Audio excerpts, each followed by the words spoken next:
एक भयानक और एक डरावनी सी ये कहानी है एक चुड़ैल की जो रहती थी जंगल में, जिसे अपने भक्त को बचाने के लिए स्वयं हनुमान जी को वहाँ आना पड़ा इस चुड़ैल से। तो ऐसा क्या किस्सा था? चलिए चलते हैं और देख लेते हैं कि ये कहानी किस तरीके से आगे बढ़ती है। काफ़ी डरावनी और काफ़ी भयानक ये कहानी आज मैं आपके साथ शेयर करने वाली हूँ। तो कटनी की एक छोटे से गाँव की ये कहानी है।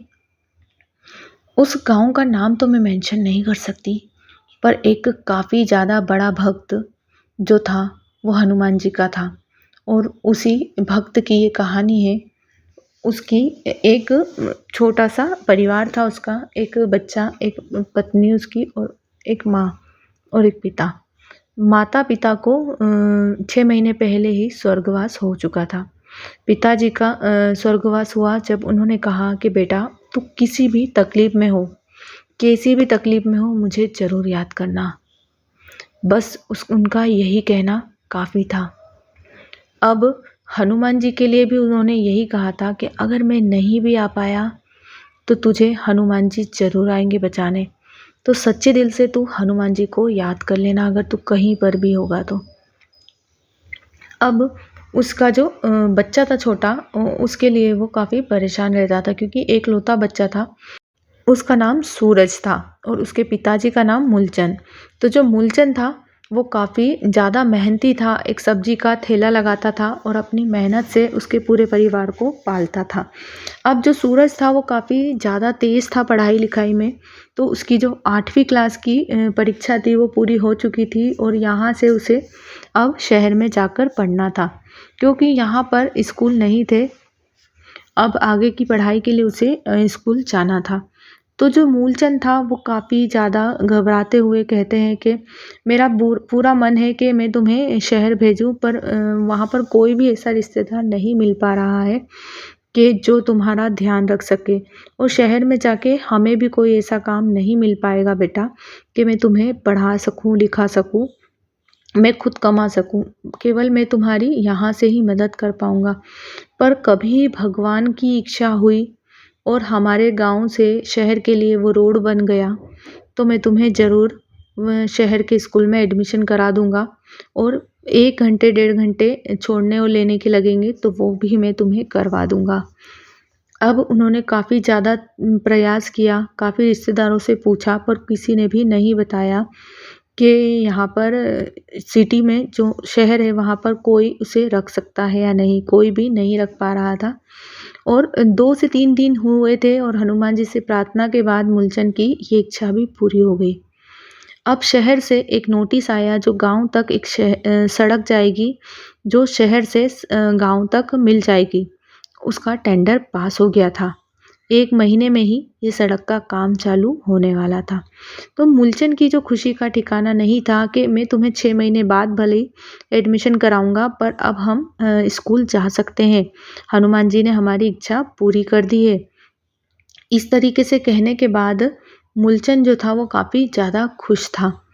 पर जो अभी 6 महीने होने ही वाले थे, 5 से 6 महीने होने वाले थे, पर अभी उन्हें एक जो एडमिशन के लिए जो प्रोसेस होती है वो करवाने जाना स्कूल ज़रूरी था। मूलचंद का जो लड़का था वो सूरज काफ़ी ज़्यादा डरता था हर चीज़ में, तो उसकी जो मम्मी थी वो बार-बार कहती थी कि भूत चुड़ैल आ जाएँगे बेटा, ये चीज़ें खा लो, तुम इधर मत बैठो, इधर मत करो, ऐसा मत करो। वो काफ़ी ज़्यादा हर चीज़ों में टोकती रहती थी।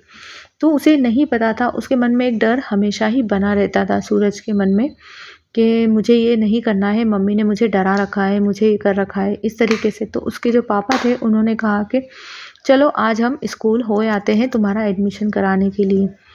तो उसके जो पापा थे उसे साइकिल पे बिठाकर ले जाते हैं। तो उनकी एक गलती के कारण जो उसके बच्चा था वो काफ़ी ज़्यादा डर गया था। उन्होंने कहा कि हम इस रास्ते से नहीं जाएँगे बेटा, क्योंकि अभी तो सड़क बनी ही नहीं है।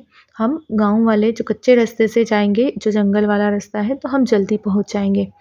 वहीं पर उनकी साइकिल को गिरता हुआ एकदम सूरज देख लेता है और सूरज ने जैसे ही साइकिल गिरी हुई देखी, तो उसे एक अजीब-सी आवाज़ सुनाई आई। केवल अभी कुछ दिखा नहीं था, केवल सूरज को एक आवाज़ सुनाई आई, तो उसे वो काफ़ी ज़्यादा डर गया था। सूरज डरने के बाद उसके जो पापा थे उसे घर लेके आए, क्योंकि उसके हाथों में काफ़ी ज़्यादा चोट लगी थी। इसी कारण वो बीमार भी हो गया था और उसे काफ़ी ज़्यादा बुखार चढ़ गया था। अब डॉक्टर को दिखाते हैं तो डॉक्टर जो थे गाँव में, वो काफ़ी छोटे स्तर पे थे, मीन्स कि छोटा-सा इलाज कर सकते हैं, बाकी जो दवाइयाँ थी वो तो उन्हें सिटी से ही लानी पड़ती थी, मीन्स कि शहर में जाना ज़रूरी था। तो सूरज को तो उसके पापा ने उसकी मम्मी के पास छोड़ दिया। अब जो डॉक्टर थे वो उसका इलाज कर रहे थे। उन्होंने कहा कि ये जो दवाई है ये केवल तुम्हें शहर में ही मिल सकेगी, और शहर में मिलने के लिए तुम्हें आज ही निकलना होगा, क्योंकि हमें इसे रात की 9 बजे के पहले तुम्हारे बच्चे को देना ज़रूरी है, क्योंकि जो एंटीबायोटिक की है और इससे जो ज़्यादा घाव लगे हुए हैं वो से पॉइज़न इसके शरीर में पहुंच सकता है। तो हमें इसे 9 बजे के पहले ही ये दवाई को देना पड़ेगा। तो वो करीबन 5:30 से 6 बजे ही गाँव से निकल जाता है। अब उसे पता था कि मैं अगर शहर में सड़क से जाता हूँ तो मुझे काफ़ी ज़्यादा समय लग जाएगा, और इस जंगल से जाता हूँ तो जल्दी पहुँच जाऊँगा। पर कहते हैं कि इस जंगल में तो एक चुड़ैल रहती है, जो काफ़ी ज़्यादा भयानक है, तो मैं कैसे जा सकता हूँ? फिर उसको उसके पापा के वचन याद आते हैं कि किसी भी परेशानी में हो, कितनी भी समस्या हो, पर तुम हनुमान जी को भूलना मत, याद करना। उनसे हमेशा मदद माँगना, वो तुम्हारी रक्षा के लिए ज़रूर आएँगे। इतना सा सुनने के बाद वो वापस से तेज़ी से गाँव से शहर की तरफ उस जंगल के रास्ते चला जाता है।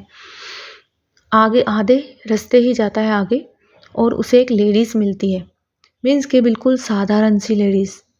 उसने नॉर्मल कपड़े पहन रखे हैं, नॉर्मल सी वो लेडीज़ है, और वो कहती है कि भाई साहब आप मुझे थोड़े रास्ते तक छोड़ दोगे क्या? मेरे पास कोई भी साधन नहीं है और मैं इस जंगल में धीरे-धीरे रात होने तक फँस रही हूँ। मुझे डर लग रहा है, अब मुझे घर जाना है। तो प्लीज़ अगर आप मेरी मदद कर सकते हो तो मुझे इस जंगल के रास्ते से बाहर सड़क के रास्ते तक छोड़ दोगे? तो वो काफ़ी ज़्यादा दयालु था, तो उसने कहा स ठीक है, आप मेरी साइकिल पे बैठ जाइए। और साइकिल पे बैठने के बाद वो साइकिल को तेज़ी से चलाने लगा। पर यकीन मानिए उसकी जो साइकिल थी, अब वो बता रहा था कि साइकिल चलने को तैयार ही नहीं थी।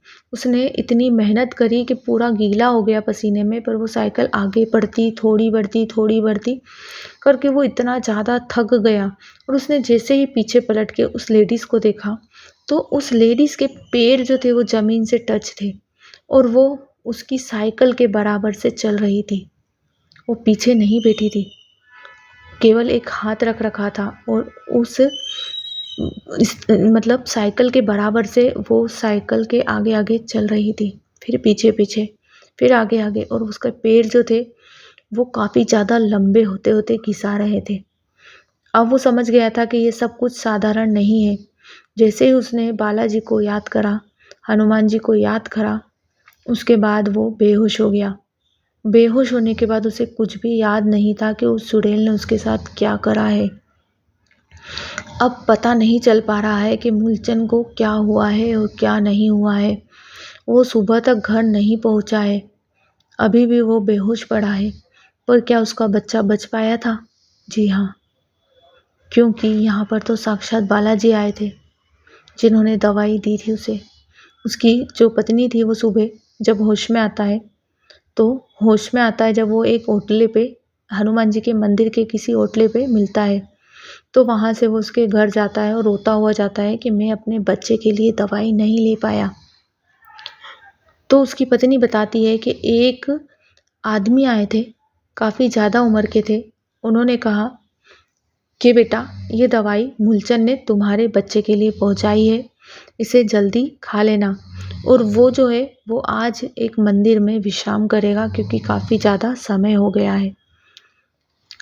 तो जो उसकी पत्नी थी, वो समझ गई थी कि यहाँ कुछ ना कुछ तो गड़बड़ है, पर उसने वो दवाई दे दी थी। उसका बच्चा बिल्कुल स्वस्थ था, और मूलचंद को अभी तक नहीं पता था कि वो दवाई कैसे उसके घर तक पहुँची, क्योंकि वो तो दवाई तक भी नहीं पहुँचा था कि दवाई लेकर घर तक पहुँच सके। वो वहीं पर जंगल में बेहोश हो गया था, और किस तरीके से वो हनुमान जी के मंदिर के कोटले पे मिला था। तो कहानी कैसी लगी प्लीज़ सब्सक्राइब ज़रूर कर दीजिए और ये बालाजी का चमत्कार आप कभी ना भूलें। जब भी आपको लगता है कि आप किसी परेशानी में हैं, तो एक बार दिल से हनुमान जी को याद ज़रूर कर लीजिएगा। जय बालाजी की।